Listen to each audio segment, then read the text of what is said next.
തിരുവനന്തപുരം കഠിനംകുളത്ത് കൊല്ലപ്പെട്ട യുവതിയുടെ പോസ്റ്റ്മോർട്ടം ഇന്ന്. പോസ്റ്റ്മോർട്ടത്തിൽ നിന്ന് കൂടുതൽ വിവരം ലഭിക്കുമെന്നുള്ള പ്രതീക്ഷയിലാണ് പോലീസ് ഉള്ളത്.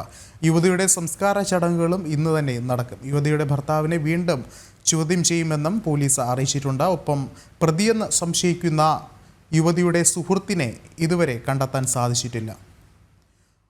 കഴിഞ്ഞ ദിവസമാണ് യുവതി കൊല്ലപ്പെടുന്ന ഒരു സാഹചര്യമുണ്ടായത്. ഭർത്താവ് വന്ന് നോക്കുമ്പോഴാണ് യുവതി മരിച്ച നിലയിൽ കാണപ്പെട്ടത്. വീടിനുള്ളിൽ യുവതിക്ക് നേരത്തെ ഒരു വധഭീഷണി ഉണ്ടായതായി ഭർത്താവ് നാട്ടുകാരോട് പറഞ്ഞിരുന്നതായി ചില പ്രദേശവാസികളും ഇതിനോടകം തന്നെ പോലീസിന് മൊഴി നൽകിയിട്ടുണ്ട്. അതിന് പിന്നാലെയാണ് മറ്റ് നടപടികളും ആരംഭിച്ചിട്ടുള്ളത്. ഇന്നാണ് പോസ്റ്റ്മോർട്ടം നടക്കുന്നത്. പോസ്റ്റ്മോർട്ടത്തിന് ശേഷം മാത്രമേ എന്താണ് സംഭവിച്ചത് അല്ലെങ്കിൽ വേറെ എന്തൊക്കെ നിർണായകമായ തെളിവുകൾ ഇതുമായി ബന്ധപ്പെട്ട് കണ്ടെത്താൻ സാധിക്കുമോ അടക്കമുള്ള കാര്യങ്ങളിൽ ഒരു തീരുമാനമുണ്ടാവുക ഈ ഒരു പോസ്റ്റ്മോർട്ടം റിപ്പോർട്ട് വന്നതിന് ശേഷം മാത്രമായിരിക്കും.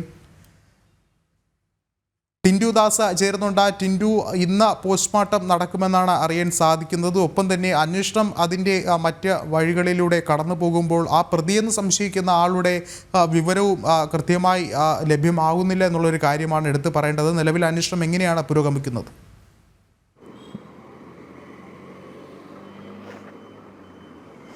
വിഷ്ണു, ഇന്നലെ ആതിരയുടെ കൊലപാതകം നടന്ന മണിക്കൂറുകൾ പിന്നിടുമ്പോഴാണ് ഇൻക്വസ്റ്റ് നടപടികൾ പോലീസ് പൂർത്തിയാക്കിയത്.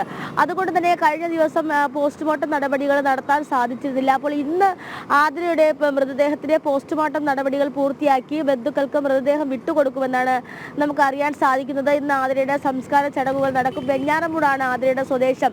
ഇന്നലെ രാവിലെ 8:30 വരെ ആതിരയെ വീട്ടിന്റെ പുറത്ത് കണ്ടവരുണ്ട്. അതിനുശേഷമാണ് ഇത്തരത്തിൽ ആതിരയുടെ കഴുത്തിൽ കുത്തിയിറക്കി കൊലപ്പെടുത്തിയ നിലയിൽ ഭർത്താവ് കണ്ടെത്തിയത്. ഭർത്താവ് രാജീവ് ക്ഷേത്രത്തിൽ നിന്നും പൂജ കഴിഞ്ഞു വരുന്ന സമയത്താണ് ആതിര മരിച്ചു കിടക്കുന്നതായിട്ട് കണ്ടത്. രാവിലെ 5:30 മണിയോടുകൂടി രാജീവ് ക്ഷേത്രത്തിൽ പൂജയ്ക്കായി പോയിരുന്നു. 11 മണിയോടുകൂടി തിരിച്ചു വരുന്ന സമയത്ത് ആതിര വീട്ടിനകത്ത് ആതിര കുത്തേറ്റ് മരിച്ച നിലയിൽ കിടക്കുകയായിരുന്നു.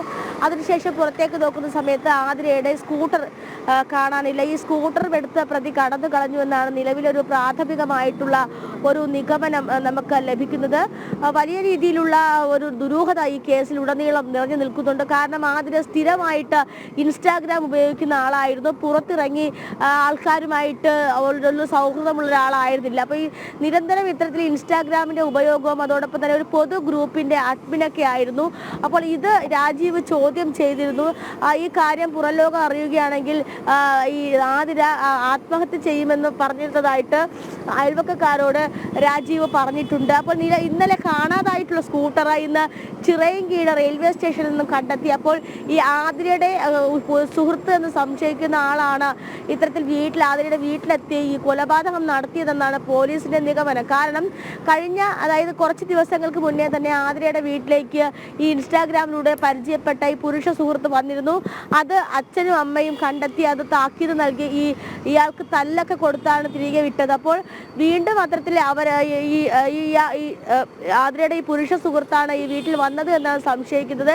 ഇയാൾ ദിവസങ്ങൾക്ക് മുമ്പ് പെരുമാതുറയിലുള്ള ഒരു വീട് വാടകയ്ക്ക് എടുത്തിരുന്നു. ആ വാടക വീട്ടിലാണ് ഇയാൾ താമസിക്കുന്നത്.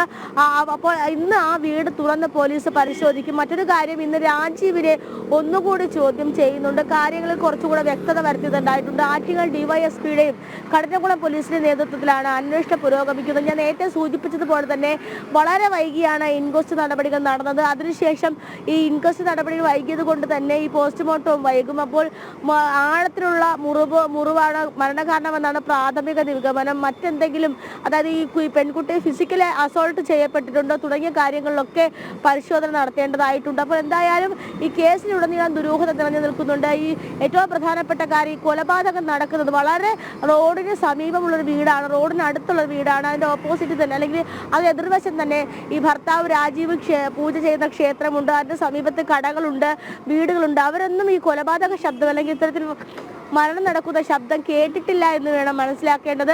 അല്ലെങ്കിൽ അത്തരത്തിൽ ഈ ശബ്ദങ്ങളൊന്നും കേട്ടില്ല എന്നാണ് മൊഴി കൊടുത്തിട്ടുള്ളത്. ഈ വീട്ടിൽ എപ്പോഴും ഉച്ചത്തിൽ TV വെക്കുമായിരുന്നു. ഇന്നലെ സമാനമായ രീതിയിൽ വീട്ടിൽ ഉച്ചയ്ക്ക് TV വെച്ചിരുന്നു എന്നും ഈ സംഭവം നടക്കുന്ന സമയത്ത് TV വെച്ചിരുന്നു എന്ന് ആളുകൾ ഇന്നലെ നമ്മളോട് പ്രതികരിച്ചത്. അപ്പോൾ ഈ കേസിൽ ഉടനീളം ഒരു ദുരൂഹത നീണ്ടു നിൽക്കുന്നുണ്ട്. അപ്പോൾ ഈ ഇൻസ്റ്റാഗ്രാമിന്റെ സുഹൃത്തിനെ കേന്ദ്രീകരിച്ചുകൊണ്ടാണ് നിലവിലിപ്പോൾ അന്വേഷണം നടക്കുന്നത്. വിഷ്ണു, ടിൻഡു ദാസാണ് വിവരങ്ങൾ നൽകിയത്.